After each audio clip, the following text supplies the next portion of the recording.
Características de uma receita. Nome da receita ou designações diferentes. Identificação e descrição do local. Contexto geográfico. Data de origem, se conhecida.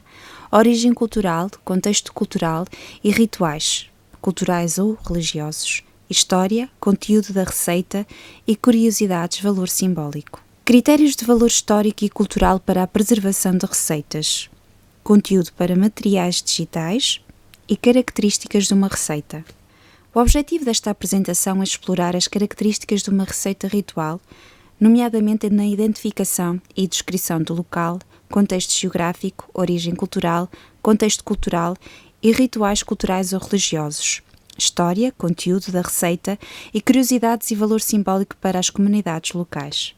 Como as receitas rituais são intrínsecas à cultura e às práticas culturais, trata-se de um património material. Como património material, é uma expressão da relação humana com a natureza, com o sentido do lugar e com os cenários históricos. É de grande valor manter as formas e receitas originais dos alimentos rituais, uma vez que constitui um importante elemento de identidade das comunidades. Neste contexto, a Unesco reafirmou a importância de salvaguardar o património cultural intangível. As práticas alimentares rituais, que envolvem a preparação e consumo de alimentos, estão fundamentalmente enraizadas em práticas religiosas. Crenças. Os rituais celebram e estabelecem momentos especiais na memória das pessoas envolvidas e da comunidade em geral. Distinguem-se pela repetição de gestos e palavras previamente conhecidos. A maioria é cíclica e pelo seu significado transmitida sucessivamente entre gerações. Rituais, narrações, sejam elas religiosas ou profanas, sublinham assim a identidade e pertença de uma comunidade a um contexto social e cultural. Na sua diversidade, as tradições gastronómicas refletem numerosos rituais a preservar, não só no que diz respeito à preparação de alimentos, mas também ao seu consumo. As receitas rituais, associadas a celebrações e momentos festivos, constituem uma importante identidade das comunidades locais. Representam a história e tradição local, associadas aos produtos endógenos ali existentes, e têm também uma dimensão de memória e afeto que garantem a sua preservação ao longo do tempo, sendo transmitidas ao longo de gerações sucessivas.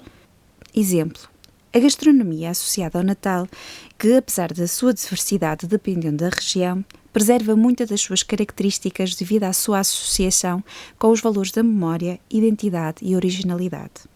A relação entre a alimentação ritual e a sua história parece ser um facto pouco marcante.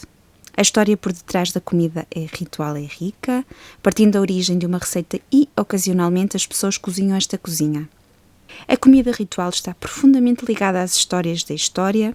Neste contexto, contar histórias é uma forma de promover o potencial turístico dos destinos, no sentido em que ajuda os turistas a ligarem-se ao destino de uma forma sensorial, permitindo uma relação mais próxima com a comunidade e a cultura local. O turista torna-se um contador de histórias ao relatar aspectos relevantes do destino e outras pessoas, desenvolvendo a curiosidade e o conhecimento. A origem geográfica pode contribuir para a identificação de uma receita como uma receita tradicional, uma vez que representa uma região específica. Isto é frequentemente evidente na designação da receita. A gastronomia enfatiza as regiões, os seus atributos e circunstâncias culturais. A utilização de produtos endógenos contribui para o desenvolvimento da economia local e também promove sentimentos de identidade na comunidade, tornando-os agentes ativos e colaborativos no processo de preservação do património local, nomeadamente o gastronómico. Exemplo: papas de carolo.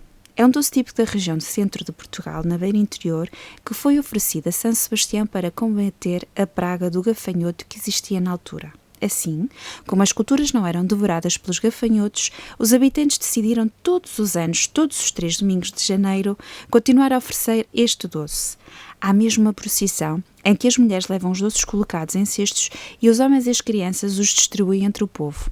É semelhante ao pudim de arroz, mas é feito com milho em vez de arroz, devido à abundância de milho na altura. A autenticidade é uma característica importante quando se fala de património e cultura. Turistas e visitantes apreciam a diversidade e, no entanto, elementos culturais originais e diversificados. Por conseguinte, a autenticidade, originalidade e diversidade são motores para destinos turísticos e gastronómicos. Há um interesse particular na gastronomia tradicional que simboliza os hábitos locais e os produtos locais distintos com uma qualidade esperada disponível a partir da compra local que também é mais sustentável. A autenticidade ligada à qualidade afeta a satisfação e a fidelidade do turista. A arte de cozinhar evoluiu de acordo com a tradição e história humana e tem características diferentes em cada cultura. Os utensílios de cozinha também registram mudanças, facilitando e racionalizando algumas tarefas. No entanto, a tradição preserva alguns instrumentos de cozinha para manter algumas das características essenciais, como o sabor. Em Portugal, por exemplo, a utilização de recipientes de barro na confecção de muitas receitas tradicionais destaca-se nos nossos dias. 3 dimensões do património alimentar: legado, povo, lugar. A dimensão pessoas representa um grupo local específico de pessoas que possui conhecimentos específicos sobre as origens dos alimentos e a sua singularidade, bem como características culturais. A dimensão local refere-se a um destino específico no qual os ingredientes para os alimentos são produzidos localmente. A globalização colocou o património gastronómico em agendas culturais e turísticas internacionais, em que os turistas procuram saberes e experiências originais em todo o mundo, em locais onde a cultura determina a diferença. Por outro lado, a globalização traz enormes riscos ao património gastronómico que tem impacto nos serviços de normalização e hábitos de consumo. Para reconhecer a alimentação e a culinária como património que deve ser salvaguardado e promovido, é um desafio importante para as comunidades locais preservar a sua identidade e assegurar que este conhecimento passe de geração em geração através do tempo.